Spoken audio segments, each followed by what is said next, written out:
Here we go. So, week 6, day 3, go, go, go. We have a request for more midterm review, so we will do more midterm review. The logical fallacies we covered mostly on Wednesday. I think there's maybe two fallacies on the cheat sheet that I didn't go over. And so one of them is personal incredulity, and then there's one not on the cheat sheet that I didn't go over, which I talked about in a lecture, which is called cherry picking. So I'll just go over those real fast right now. So the fallacies cheat sheet is basically, study it.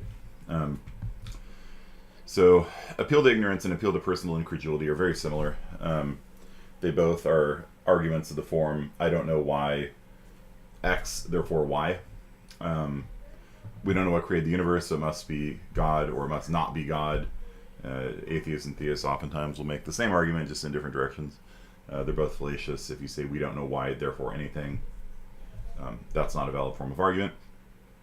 Appeal to personal incredulity is a form of appeal to ignorance, except it's because you just don't understand something. So it's not like people don't understand something. It's like you don't understand something. Like I don't understand quantum mechanics, but and so personal incredulity is a form of appeal to ignorance. There's not going to be a question that has both of these on it, all right? Because it's sort of a subset of this one. Appeal to improper authority on the midterm is called ad verecundiam. So ad verecundiam just means appeal to authority, basically. There's appeal to authority and appeal to improper authority, and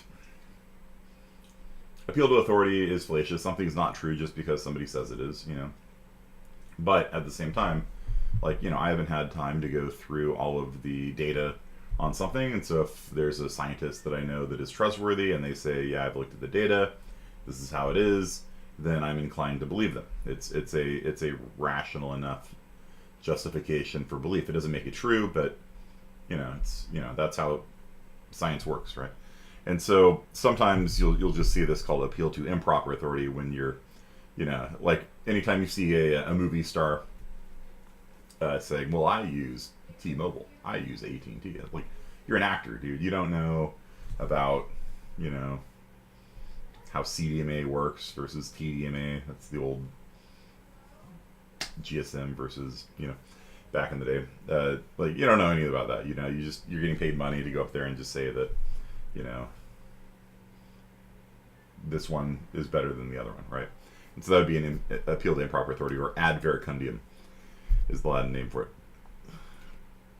It's a Latin name that has a V, ad verecundiam. Okay. Ad hominem means attacking a person, right? So you're attacking the person making an argument rather than the argument itself. Ad populum is it not on here? Ad populum? Interesting. Well, that one's definitely on the midterm. Ad populum is appeal to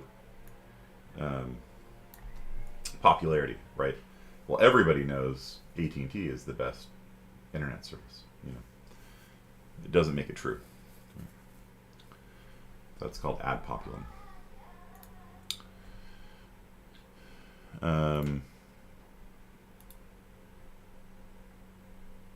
How many questions are on the midterm? There are not 36 questions on the midterm. There are 36 points on the midterm. So 3 of the questions are worth multiple points. There's 2 truth table questions. The first one is just a 2-variable one with an x and a y. And that's worth 1 point. The next one has an x, a y, and a z. So it's got 8 rows and 2 columns to fill out. So that's worth 2 points. So make sure you understand truth tables. We can go over that, I guess, again if you want. Why is ad populum not on here? How did I leave that one out? It's like the most famous one, It's like the first one every time. Okay, so the other one is cherry picking, which is not on here either, and that one is on the midterm. And so cherry picking is a form of hasty generalization, which is why I left it off. It wasn't a mistake like leaving off ad populum. Hasty generalization is trying to draw conclusions from a too small sample size, really. So my neighbors were from Oakhurst were very loud, therefore people from Oakhurst are very loud. Like that's a hasty generalization or false generalization, sometimes called.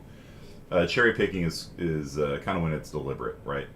Like news agencies will do this sometimes if they're not news agencies. If they're more like opinion agencies, like some of them are, they will select people from the other side that deliberately make the other side look ridiculous, right? You can find, you can find just people that are just really out there on basically any topic, and so if all you do is bring in people like for example, on the Antifa thing, the Fox News would bring in the woman who is a school teacher who was the leader of a group called By Any Means Necessary, and because Fox is trying to run the narrative, and I'm taking no stance on it, but this is, in my opinion, what they were trying to do, was to make Antifa look like it's a violent organization, right? And some aren't. Right, but what you do is you just cherry pick out the people that support your narrative, and you don't run stories of the other people, and then you've constructed a narrative. And so cherry picking is like deliberately selecting certain examples and saying these examples are representative of the group. It's a form of hasty generalization with a little bit of deliberateness in it. And it can work the other way, like in science. Like sometimes scientists will discard data that makes their data look bad, and we call that like filtering out outliers, right, in science. But like, what makes something an outlier? How do you know it's not real, right? Like, you give a fertilizer to some tomato plants in like a science experiment, and like some of them die. Are those outliers? I don't know. Like maybe your new fertilizer killed them, right? So you can't really filter those out. And maybe some of them grew like 5 meters tall, and what are you going to do? Throw those out too? No. Like, are you? I don't know.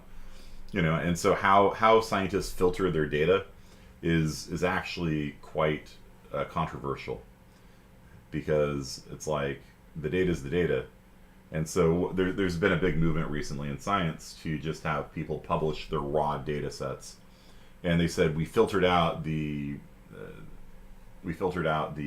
data, we filtered out outliers using this method. Some of our tomato plants had a negative height, and obviously you can't have negative heights. That's impossible, right? Even if it grew downwards, that's still a positive height, right? So we filtered those numbers out. We must have had measurement readings or something. We took temperature readings, and it was hotter than the sun on some of them. I'm pretty sure that was just an integer overflow or something. I don't know. And so like raw data, and then they filter it, and then they draw conclusions from the filtered data. And so how you go about filtering that data can be used to for dishonest or even honest scientists to make a certain point. And you can cherry pick your data to get the conclusions you want sometimes. And it's a very controversial topic right now in science, because you have to filter data. There's going to be gaps in your data. Somebody fills out a survey, they didn't enter their age, right? What do you do with it? How do you classify that person, right? Do you throw it away? And it's data's data, right? And so it's cherry picking is a big deal, and it's a form of hasty generalization. But that it is broken out separately on the test. It's not, you're not going to see both hasty generalization and cherry picking, because cherry picking is a form of hasty generalization. All of the questions, the different options are very, very different. Like you might have hasty generalization and fallacy of division and affirming the consequent, right? Like those are very different fallacies, right? So none of these things should even be close to being ambiguous, right? Right? Like if somebody says all squares have 4 sides, I like sandwiches, therefore sandwiches I like have 4 sides, and one of the options might be ad hominem, right? And unless you really don't know what ad hominem means, like, look, we're attacking this person for liking sandwiches. No. An ad hominem is a form of argument where you say somebody's argument is invalid because of who they are. That's an ad hominem, right? Something about their person or beliefs invalidates the argument, that's an ad hominem. It's a non-valid form of argumentation. Okay. So yeah, it's in the files section, fallacies cheat sheet. The only thing missing from here is ad populum, and I'm sort of embarrassed by that because that's the most popular fallacy, to be perfectly honest, right? Everybody knows this to be true. Like, that's... is there going to be truth tables? Is the test majority multiple choice? Yes, the truth tables are fill in the blanks. You're going to use 1 for true and 0 for false. So, don't type in true or false. Just type in 1 or 0. It says it on the test. You don't have to write that down. And most of it is multiple choice. 4-question multiple choice on most of it, until we get to the ethics and theories of truth section, which I'll talk about in just a bit. What topics do you need to know for the test? It's listed on the thing itself. Like, if we go over here to Canvas and click on this, and we click on Midterm, which is published, goes live at noon, so in 2 hours it goes live. It tells you all the details, because I've been asked this like a bunch of times. So there's a 48-hour window. It starts at noon today, goes to noon on Sunday. You can take the test at any time within that window. Don't wait until the last minute, though, because the window is slammed shut at noon on Sunday. So don't start it at 11:50, because you will get 10 minutes to do the test. Okay. One of my friends tried doing that on my test, and it didn't work for him very well. So once you start it, though, you have 2 windows. You have a 2-hour window to finish it. So don't open it up to look at it. People do this every semester. I'm just going to look at it and close it out, and you think that you still have, that stops the clock. No, it doesn't. It does not stop the clock. Once you open up the test, it's going. Okay. So I recommend not refreshing the page. I recommend not, clicking on a different tab up here or something like that. It's open internet. You're more than welcome to open up a DuckDuckGo window and Google, equivocation, fallacy. Feel free. There's not much of a time limit. It's a 2-hour time limit. This thing should take you about half an hour to 45 minutes to do, if that. If you know the fallacies well, you can select them all really fast and then go through it a second time and just double check if you want. There's plenty of time for this test. It's not a race. The topics are listed here: truth tables, theories of truth, ethical systems, and there's lots of questions on fallacies. Truth tables are a total of 3 points. Theories of truth is 5 points. Ethical systems is 6 points. 14 points so far. And so the remaining 22 points are fallacies. Okay? So 22 points of fallacies. So make sure you know those. Okay. Any sites that help? Yeah, I showed that last time. There's like, your fallacy is one. Logicalfallacies.org, is another one. So, yeah. There's a lot more than even what I talked about here. Yeah, false dilemma is a good one. Tu quoque, U2. Yeah. Tu quoque is an attempt to say, well, you do the same thing, so I can't be guilty of it. Something like that. All right. So that is the format of the test. Starts at noon. The only thing missing on the cheat sheet, like I said, is ad populum. Maybe I'll edit it in the meantime. Okay. If you do the sample midterm, that will give you an idea. The sample midterm had a lot of memes from Facebook.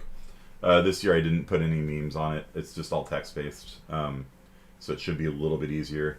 So I noticed that students sometimes had trouble figuring out. It's kind of like word problems in math, like my daughter's in 3rd grade right now, and like the thing that kills all the 3rd graders is like word math problems. So like last Friday, if students got all their work done, they were allowed to change their name on Zoom. And so one of the students changed their name to be math word problem, just to scare the other kids. One of them said, what was it, connecting to Zoom or whatever. Yeah, it's pretty funny. What is theories of truth and ethical systems? That's what we talked about earlier in the semester. We'll go over that again today. What percentage of the grade is your midterm accounted for? 10%. 10%.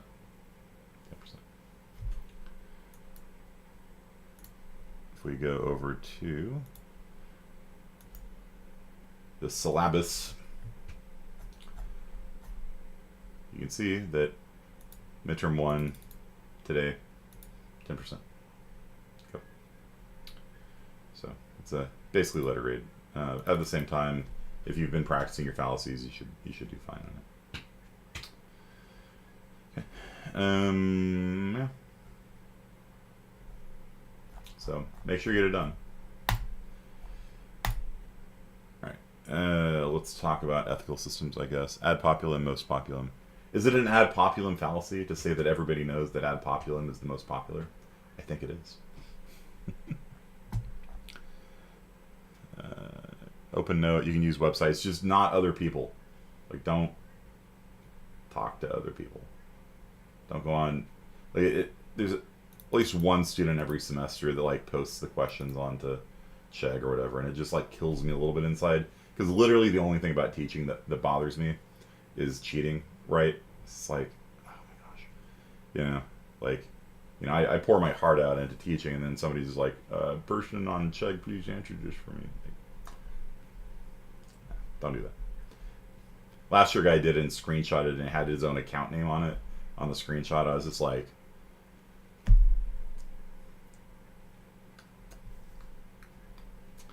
amateur. Amateur.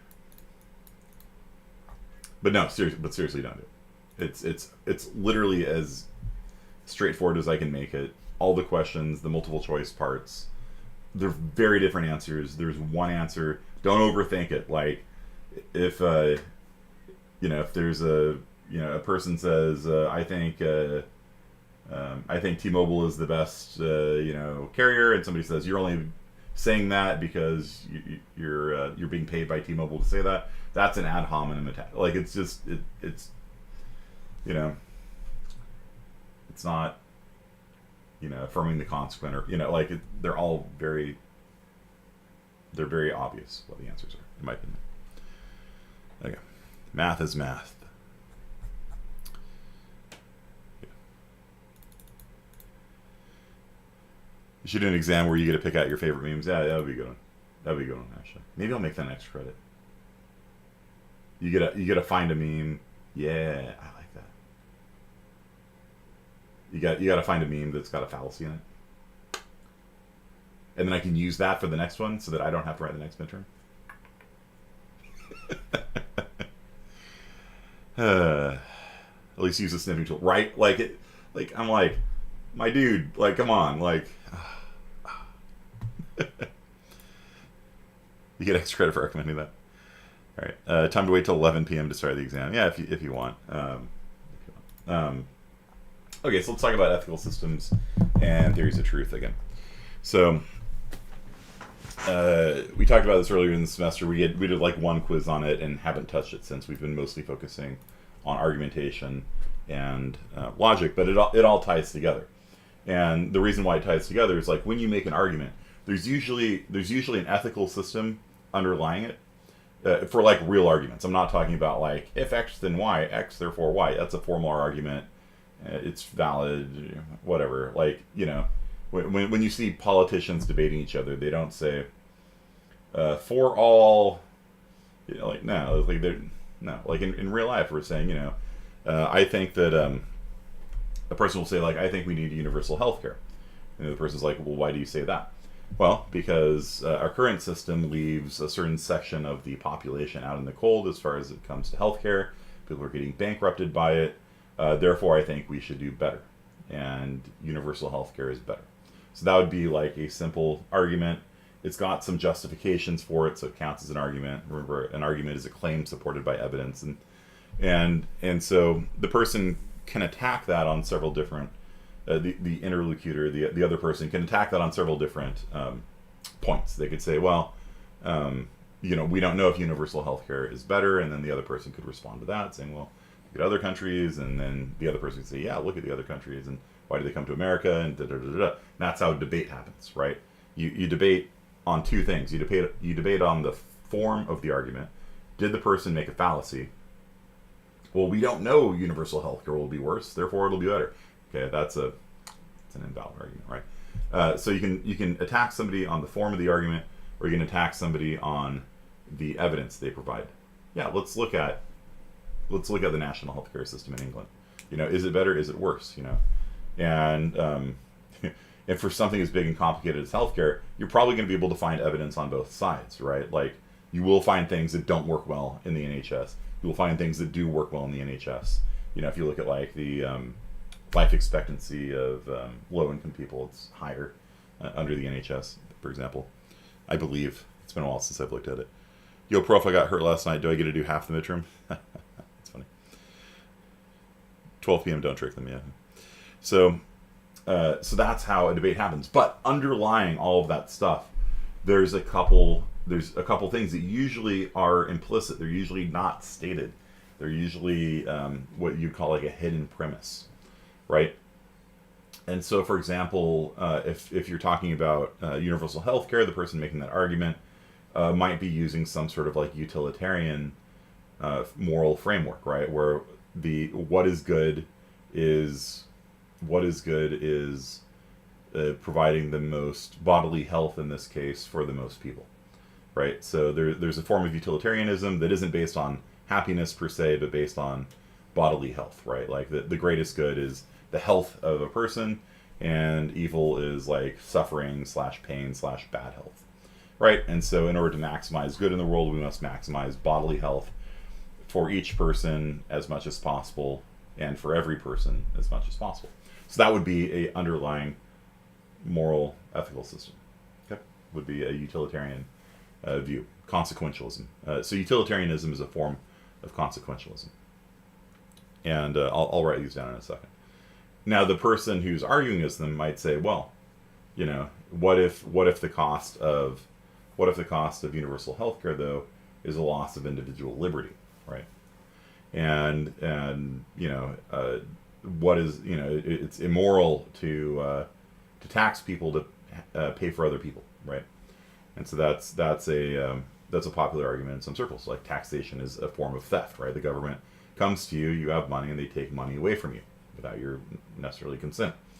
And so that would be a different underlying moral system. And so these two people aren't going to be able to really hold a debate, because they're not actually arguing over the surface level stuff. It's like an iceberg. You see the top of an iceberg, but beneath the iceberg, you've got their theory of truth that they're using, and you got the moral and ethical system they're using, right? And if the two people don't agree that natural rights theory is correct, or if they don't agree that utilitarianism is correct, they're not gonna the debate's pointless almost at that point. You can almost just say like, yep, they're never gonna reach any form of conclusion, because their starting points are radically different. So if somebody believes that science is the only way to know something is true, then they're going to have a hard time dealing with any sort of like philosophical argument, right? Or a logical argument. Because you can't really prove most of them through science, right?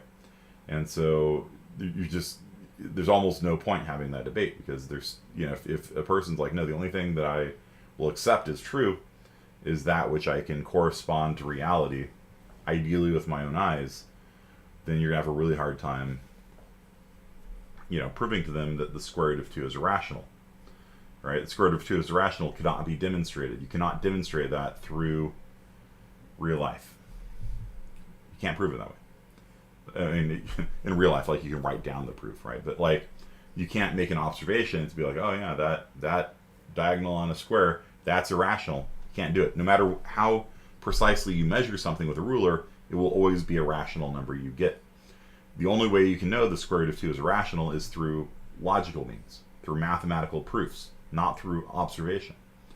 And so people that are like in the science-only crowd, the correspondence theory, heavily into the correspondence theory crowd, cannot accept mathematical proofs if they're being consistent. And so So that's a problem, right? It's a problem. And, on the other hand, people that are rationalists only, can have trouble dealing with empirical facts, right? And so, the different theories of truth really are important, because once you understand like where somebody's coming from, like if somebody tells me like all I will believe is that which I can see with my own two eyes, it's like, all right, I already know I'm not. There's not even a point trying to convince you that like Germany exists, right? Like, you've never been to Germany, yeah, okay, like, it's like I can't convince you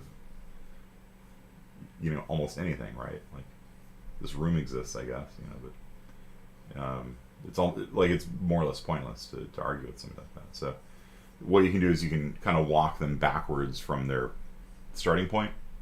You're at the starting point. I believe only in things I can see with my own two eyes.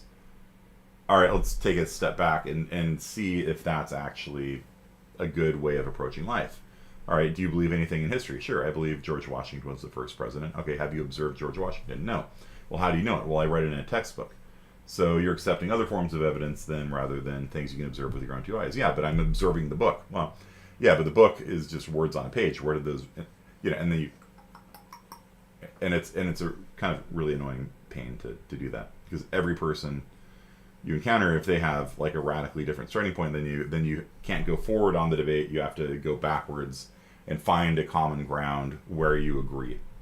And once you find a common ground that you agree on, okay, so you do accept historical fact.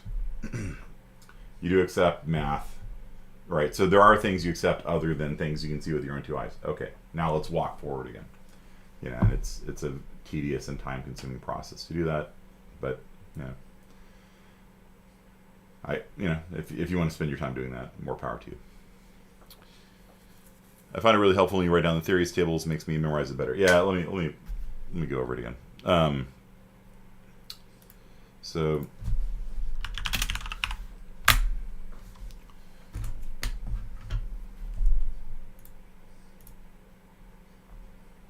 there's a truth table.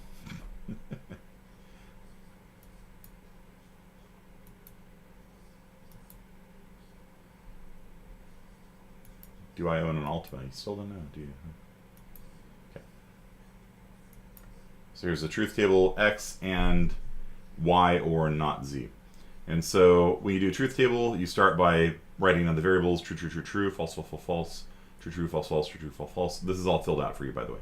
So on the midterm, I filled out these 3 columns, and then you fill out each of these columns one at a time, right? And so Y ordered with not Z, true ordered with false is true, true ordered with true is false, the true, right? So you go through and you fill out that column, and then you fill out the next column, and you go down one at a time. There's only 3 operators you need to know: and, or, and not. And if you know how those work, 2 things anded together are true only if both of them are true. With an or, it's only false if both of them are false. And a not is just the opposite of the truth. So you just go one column at a time and just fill it out. Okay? And write down a 1 for true and a 0 for false. Open internet, yeah, there's all sorts of websites that you can practice, more truth tables on. Zybooks has truth tables in it. Like, there's a lot of resources for this. I wish I could make it more complicated. It's really not. Like, so Y ordered with not Z. Not Z is false. Y is true. True ordered with false is true. True ordered with true is true. False ordered with false is false. Okay, that's all you have to do. All right. So the theories. Really, that's not safe. That's pointless. My Little Pony Battle. Yeah, more. Yeah, there's no logic gates on the midterm. I didn't have those. All right, so here's another example: X, Y, not X. True becomes false. True becomes false. False becomes true. False becomes true. This is the X column. The X column, so not X is you just take the values here and not them. Right? False becomes true. True becomes false. Not Y, true becomes false, false becomes true, true becomes false, false becomes true, and then not Y or not, not X or not Y. So you'll get these 2 columns and order them together. False ordered with false is false, false ordered with true is true, true ordered with false is true, true ordered with true is true. All right, so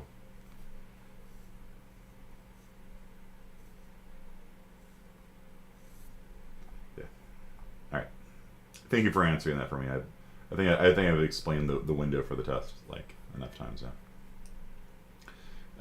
Okay, so this one, legal actions are immoral. I didn't put that on there. Like, not many people believe that, so I left it off. Might makes right. Left that off also. I think what I was thinking of earlier when I was talking about a justification that might makes right. I think I was thinking, was it the Millian dialogue? Millian dialogue.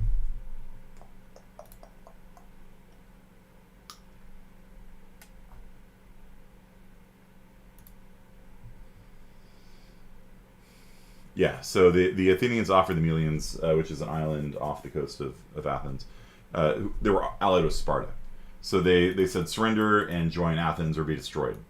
And we don't wish to debate it because in practice might makes right. You know, the strong do what they want and the weak suffer what they must.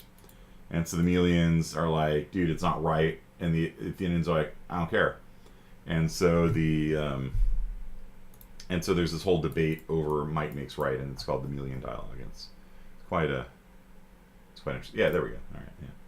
So Athens, Sparta, and so they just kind of walked over and destroyed. They actually did destroy the city, I believe, and enslaved all the inhabitants. Yeah, so these two are not on it. Consequentialism definitely is.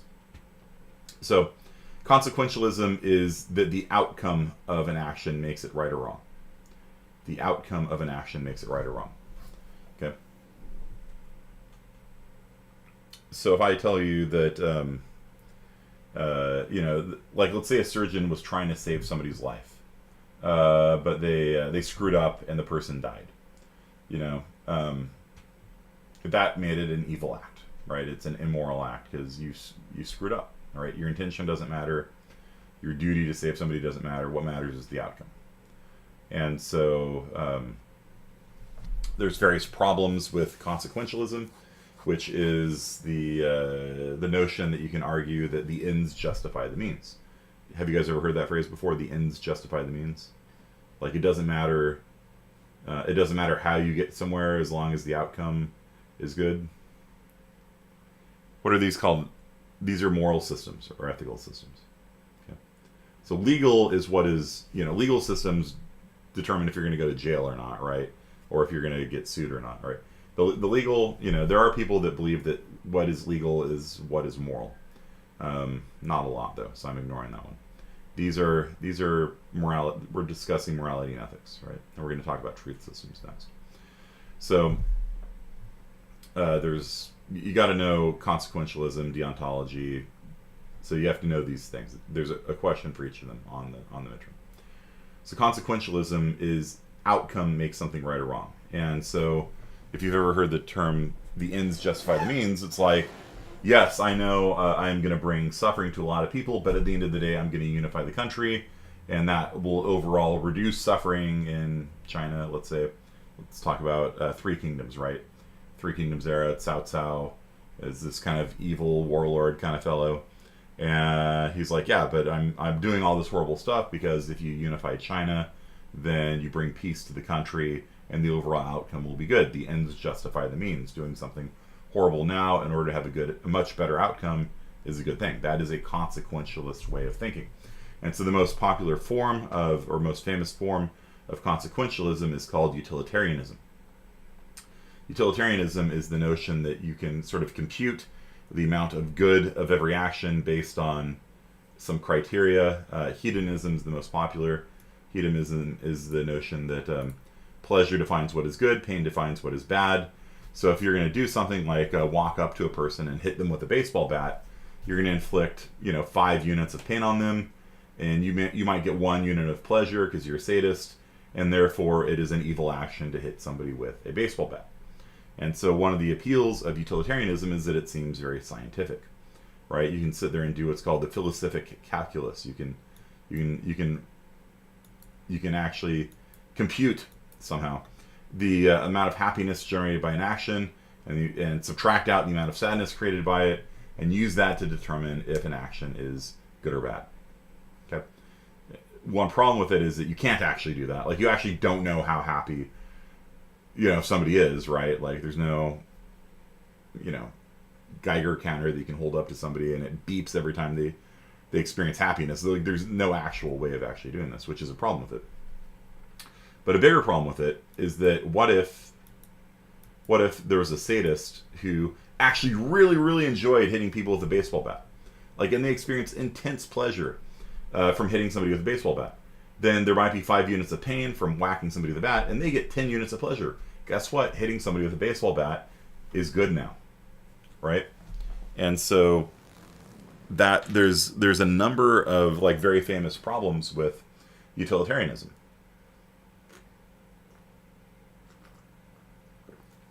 Right? Which is,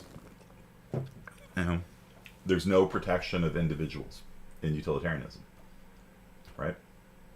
Under utilitarianism, like the Roman gladiatorial games are good. They're moral good. The belief in Watchmen letting millions die to save billions is a utilitarian, absolutely. And Watchmen is a great show for philosophy. Another great show is The Good Place. But yeah, that is a 100% utilitarian outlook. We're gonna let 1 million people die in order to save billions. We're gonna unify the planet. The ends justify the means. Classic utilitarian position.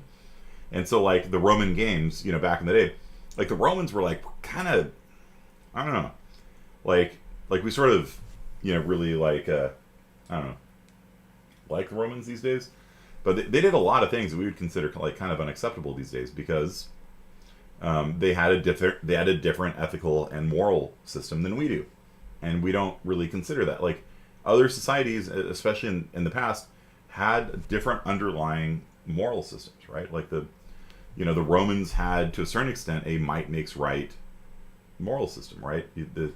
One of the greatest things a person could do is cultivate strength in themselves and be strong and dominate others. Like, that was a core Roman virtue, And so we romanticize the Romans like we do for knights and samurais. Yeah. What's really funny is like how much people love samurai, and they were jerks, dude. Like, Oda Nobunaga, the guy who like first unifier of Japan after in the Sengoku period, like, he was like attacking monks, and like he surrounded Mount Hiei, this temple northeast of Kyoto, surrounded it, set the whole thing on fire, and murdered everybody coming out of it. Like, it's like, okay. There were different democratic movements in Japan, and the samurai brutally put them down, right? The notions like, we can elect our own leaders, having none of that, but nah, there is something cool about samurai, I'll give you that. So, so the Romans had this thing where they had these Roman gladiatorial games, right? The Colosseum, the Flavian Amphitheater, it's technically called. And so, you think of it as like gladiators fighting, maybe they're slaves, but a lot of them actually weren't slaves. A lot of gladiators were like professional wrestlers nowadays, right? They go out there, they do a big show, they don't die usually. They're just there to, put on an entertaining thing. But the Romans loved executing people. And so one of their most funny ways of executing people was they would get a fat woman and have her fight a dwarf with a spiked club. So the dwarf had a spiked club and would club the fat woman. She would start bleeding profusely all over her body until she died. And this was considered the height of comedy to the Romans, right? And so from a utilitarian standpoint, sure, it's not good for those two people that had to fight to the death. But, hey, look, there's 40,000 people that are laughing and eating popcorn or, whatever the Romans ate, and roasted sparrows, I don't know, and having a great time, So that is a good action according to the Roman model, right? What's wrong with it, man? I know, right? Like, they did a lot of cool things, like their aqueducts, super awesome. And then they're just like having, like you're, what the hell? They one of their criticisms of other people was that they did not commit infanticide, right? They considered not committing infanticide a sign of barbarism, right? Like, any good civilized people should execute babies you don't want. You got this baby, it doesn't seem that healthy to me. Down the well. And that's actually how they would kill them. They would have wells, and they would actually just throw the baby down the well. Done. Easy. right? Like, so they've dug up wells that have hundreds of dead skeletal babies in them. Like, you don't want to go backpacking there, or you don't want to build a hotel on that site. You know what I'm saying? Like, this place is cursed. And so they had a different moral outlook from us. That's my point. So they drink water from the wells. They did, yeah. It's a little, I don't know. Or maybe they just had a certain well just for tossing babies into. I don't know what to tell you. So deontology is the opposite. So for consequentialism, it's the outcome that matters, right? And for utilitarianism, it's specifically the balance between good and bad. So you add up all the pleasure, subtract out all the bad, and if there's more people that enjoy watching a woman bleed to death from 100 holes in her skin, then the pain that she suffers, well, then it's a good action, right? That's utilitarianism. And there's a number of famous, problems like that with it. Even though it is very popular, even to this day, because it seems scientific, right? Like you can just sit there and do some math, and we can have a computer do it, right? We can have a computer calculate if an action is good or bad, and that has a lot of appeal to people. Okay. So deontology is the opposite. It's intentions that what matters. So if a doctor tries saving somebody's life and the surgery goes badly and the person dies, it's not a moral bad action. It's a good action because the person was trying to save their life. They had an intention to save their life. And specifically, your intention is duty, right? And so a surgeon has a duty, like it's part of the Hippocratic Oath, right? Like if you're a doctor, you swear an oath to, do this and that and not cause harm and all this kind of stuff, which is one of the reasons why surgeons aren't doctors. I don't know if you guys know that, but surgeons, at least historically speaking, are not doctors because surgeons cause harm. They cut people. And so a doctor and a surgeon are traditionally two different disciplines. A doctor will refer somebody to a surgeon, but doctors traditionally did not do surgery because they took a Hippocratic Oath to not cause harm to people. Nowadays, we call them both doctors, but that's sort of a historical thing. And so, you have a duty to heal as a doctor. And so it doesn't matter whether you enjoy it. It doesn't matter if you're feeling tired. If you're on a plane, like a friend of mine, he was the husband of a friend of mine. He was on a plane. He was a doctor. He was on a plane. A person had a heart attack. He's like, well, okay. He gets up. He's like, I'm a doctor. He CPRs the guy. They turn the plane around. They save the guy's life, and he was just kind of like, because he did the right thing, but he was just on vacation, and they had to like turn the plane around, and then he missed his connecting flight and all this other stuff. But it's not like he even complained about it. It was just kind of like, it's his duty, Somebody's having a heart attack. It's my duty. I did the right thing by saving the guy's life. Could have kept my mouth shut, let the guy die, made my connecting flight, but he's not going to do that, right? Because he has a duty to preserve life. Right? And so Kantian ethics is the most famous form of deontological ethics. And Kantian ethics say we have a duty to treat all actions, that's actions, it says actions there. We have a duty to treat all actions as if they were universal. So in other words, only take actions that if everybody did it, the world kind of wouldn't fall apart, right? So like lying is bad because if everybody lied, then communication would become impossible. And murder is bad because if everybody murdered, there'd be no people left, right? And so, however, if everybody tried saving each other's lives, well, the world would be a pretty good place, right? So that's a Kantian outlook, is only what is morally right are things that can be done universally. It's called the categorical imperative. And so this is on the midterm, and this is on the midterm, and these two are not. Might makes right is not. Divine command theory, very common ethical system, which is pretty straightforward, right? Like if your religion commands you to do something and you're an adherent of that religion, well, then you should do it. You can think of that as a form of deontology, right? Like if you are a Jew, then the Torah has a list of, I think it's 613 or 617. Yeah, 613 there's 613 commandments, and a lot of people don't know this, right? Like there is a list of 613 commandments in the Torah, right? And so you have an if you sign up, like if you're like, yep, I'm going to convert to Judaism, and I'm going to, you have an obligation now to follow 613 commandments, right? And so a lot of time is spent studying them and learning them, right?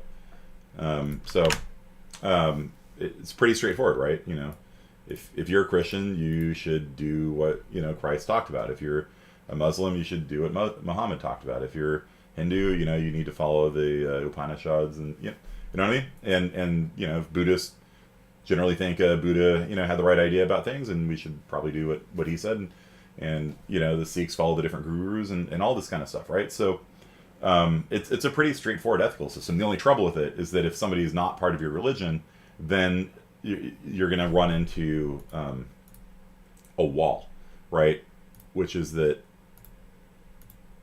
I think that it's okay to eat cows, but you talk to your Hindu friend and they think you shouldn't eat cows, and then it's kind of like there's no way of resolving it. You know what I mean?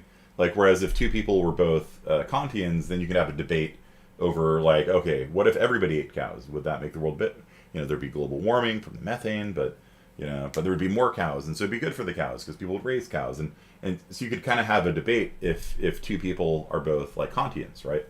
But if two people are both divine command theorists and they aren't of the same religion, then you're kind of stuck, right? It's like, okay, well, can you eat pigs? If you're a Jew or a Muslim, no. If you're a Christian, yes. You know what I mean? Like, there's kind of you kind of get stuck. Euthyphro is not on this, so we don't need to worry about that. And then finally, virtue ethics, which is that what is important is not about intention, it is not about outcome, it's about mindset. It's about trying to cultivate yourself as a virtuous person. There are certain virtues like generosity and charity and honesty that are virtues that you should cultivate in yourself. And so you should try to make yourself into a virtuous person. And I think it was Aristotle in Nicomachean Ethics, was it?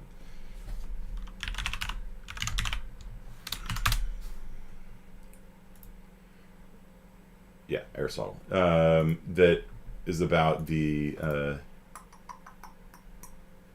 moral virtue as a conscious choice, right? So, basically, and then the happy median. So, a big part of it is that, like, virtues and vices are actually on a spectrum, right? And so for courage, like, courage is a good virtue, right? But there's two extremes that are both vices. One is cowardice, where you're just like too afraid to do anything. And then on the other side are the people that are just afraid of nothing. Like, yeah, I'll just jump off a cliff. Who cares? It's super brash, and just like foolhardy, right? And so in between cowardice and foolhardiness is the sort of the virtuous range. And so for all of the virtues, there's, like for honesty, there's like, somebody that lies is obviously very bad. And then there's people that will just say whatever's on their mind and like just piss people off, like that dress looks terrible on you, And so virtue theorists are about cultivating sort of this golden mean, like in between the extremes, and cultivating virtue, and basically having a set of principles by which you operate in the world that are good. And so it's about mindset. So deontology is about intention. Am I trying to do good or not? Consequentialism is, was the outcome good or not? That makes it right or wrong. And then for virtue ethics is about your mindset, right? Okay. Natural rights theory is the last one. I don't have social construction on it as well. So natural rights theory is that there are certain inalienable rights that people have. Governments can abridge them and violate them, but they can't take them away. The only way that you can lose a natural right is by trying to deprive somebody else of theirs. So if you murder somebody, you have deprived somebody of their right to life. And then it is okay to execute you, right? That's the natural rights justification for the death penalty. It's like if you murder somebody, then you've voluntarily forfeited your right to something. right? Just kind of like you can voluntarily forfeit your right to property. Like you can give, you can give it to somebody, right? And so in natural rights theory, there's, life, liberty, and property are the three main rights that you have. And then there's, in the Declaration of Independence, the pursuit of happiness was replaced property. So Thomas Jefferson switched out property and the pursuit of happiness in the Declaration of Independence. It's sort of the foundational document of the U.S. government. So, see ya, Kinji. So that's natural rights theory, is that you approach that which is good is that which protects rights, that which is bad is that which deprives people of rights. So if you steal, that's depriving them of property. If you murder, that's depriving them of life. If you enslave somebody or imprison somebody, false imprisonment of somebody, that's depriving them of liberty, right? So that's natural rights theory. And then finally, we got the theories of truth. So I think all of these are on the midterm. Yeah, these are on the midterm. These are not. So the 3 ways of knowing something are not on the midterm, but the 6 theories of truth are, or the 5, because I don't think deflationary is really a theory of truth, but, or maybe the Marxist one is it? I don't know. You can pick which one's not the right one. So correspondence theory of truth is probably the most common one, and that is like something is true if it actually is that way, right? Like if you, it is true that I am holding a white pill bottle in my hand because I actually am. You can correspond my statement to reality. Here's a white pill bottle. I made a statement. I'm holding a white pill bottle in my hand. Advil. It's not anything crazy. Don't get excited. I'm holding a white pill bottle in my hand. I made a statement. It corresponds to reality. Statement's true. Okay. So correspondence theory is kind of the most common sense and probably the most popular form of truth theory there is. Like you make a statement, does it correspond to reality? If it does, it's true. Pretty easy. Science, is based on the correspondence theory of truth, right? There are no black swans. Is it true? I don't know. If you find a black swan, you've proven it to be false, right? And there are black swans. See you, Brendan. Coherence theory is the notion that you have a set of starting axioms, or you have a set of beliefs that you know to be true, and when a new fact comes in, if it agrees with the things you know to be true, you accept it. And this is actually how the human brain works. The human brain has a really hard time accepting facts that don't mesh with your other facts. It causes us mental anguish, right? So if like I talked before about Bill Cosby, I had this mental image of him being this America's father and all this stuff, and then all these facts started coming in about him being a druggist and a rapist, and I was just like, right? And so the human brain actually operates on the coherence theory, right? It's very hard to get people to change their beliefs, in part because they've got a set of beliefs already established. If you talk to a dyed-in-the-wool libertarian or a dyed-in-the-wool communist, you're going to have a very hard time, even having those two people talk to each other, because they have a set of starting axioms they regard as true. Taxation is theft for the libertarian. People should not have private property, on the other hand, for the you've got a completely different set of starting axioms. And so if you toss out a new fact, like we should have universal health care, the communist will be like, yes, let's take that. And the libertarian's like, not for me, And that explains why, there's such differences in our political, beliefs, right? So we have, the human brain really operates on the coherence theory, and we tend to accept things we know to be true already, and we tend to reject things we already know to be false, and it's actually hard to get people to change their minds on things. So this is commonly used in math. Coherence theory is used all the times in math. You have, Euclidean geometry. You have these 3 starting axioms to, 2 points in this, and then you can prove things using the starting axioms, right? And you prove it's true because it is coherent with the starting axioms. Okay. Consensus theory, and if you have to leave, that's fine. I'm going to wrap this up real fast, but this will be recorded and you can review it at your leisure as well. Consensus theory is the notion that it's an ad populum, right? It's the ad populum fallacy, but actually saying, no, it's not a fallacy. It actually is true. If everybody does actually know that AT&T is the best, service provider of cell phone service, then it is the best cell phone provider right? If everybody believes that C++ is the best programming language, it's the best programming language, right? And we'll see this used a lot. Well, I don't think The Godfather was a good movie. Well, here's the AFI top 100 list, right? Here, people voted for it. I don't think spaghetti is good. Really? Well, here's, look at how popular spaghetti is in America. You're wrong, right? And so consensus theory is used a lot, and it's sort of just the ad populum fallacy, but taken seriously, right? Like, people do actually make something to be true. And so for people who believe in the consensus theory of truth, the ad populum fallacy is not a fallacy, right? It's actually correct. Okay, so the pragmatic theory of truth is the notion that that which is true is that which is beneficial. We don't need to argue about if gravity is, curvature of time-space, or if it's due to graviton particles. All that matters is that if you fall off a building, you'll die, right? And so the pragmatic theory of truth is, it's kind of based on the notion, like, science is cool and all, but when it boils down to it, sometimes you just don't know the answers to things, and so you should pick the answer to be true that is the most beneficial to you. You might not know if your significant other is cheating on you, and there's one option that'll make you happy, one option that'll make you sad. Believe the option that'll make you happy, whichever one that is, right? And that's the pragmatic theory of truth, is that which is beneficial is that which is true. Deflationary theory of truth is the notion that there is really no such thing as truth. Truth is just a shortcut for saying I agree with somebody, right? When we say it's true that AT&T is the best cell phone carrier, we're just saying that we agree with other people when they say that, right? It's just an opinion. There's no such thing as sort of objective truth. It's just sort of like, I agree with that. It's just you're expressing an emotional opinion, right? There's no such thing as objective truth. There's just subjective opinions. And so that's pretty easy to understand, deflationary theory. And then finally, the Marxist theory of truth is that which is true is that which is true is that which promotes the revolution.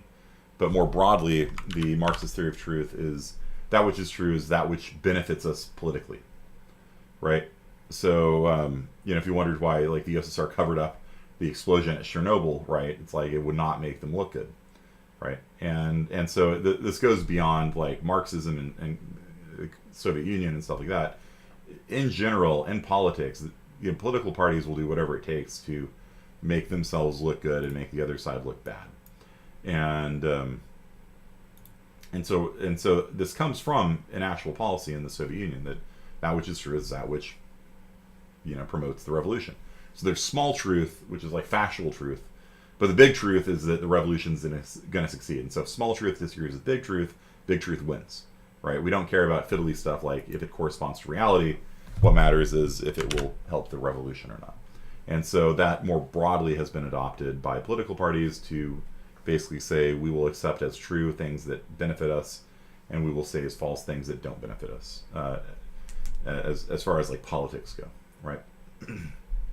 So it's kind of related to the pragmatic theory, I guess, in that sense. But basically, things that if you're a Democrat, things that help the Democrat Party are true, right? And so it's not about small truth, like, did somebody actually commit a crime or not? That doesn't matter. What matters is how it makes us look. Okay. So that is the theories of truth. All of these are on the midterm. All of them are very obvious, in my opinion. So just be aware that there's a number of them that start with CO. Correspondence, coherence, consensus. They all start with CO, unfortunately. So, just don't look at the first two letters, or you're gonna have a bad time. Okay, so that is all for today, guys. The midterm opens up in an hour. I will edit the cheat sheet and add populum to it real fast, and cherry picking as well. Okay, and so good luck. If there's any typos on the midterm, you can ask me. Otherwise, in general, I don't answer questions about the midterm. But like if sometimes Canvas barfs and it'll put like the same question multiple times on it, things like that. So if you see anything like that, just let me know. All right. So that was a review, and we're gonna move on to new stuff next week. All right. See you guys.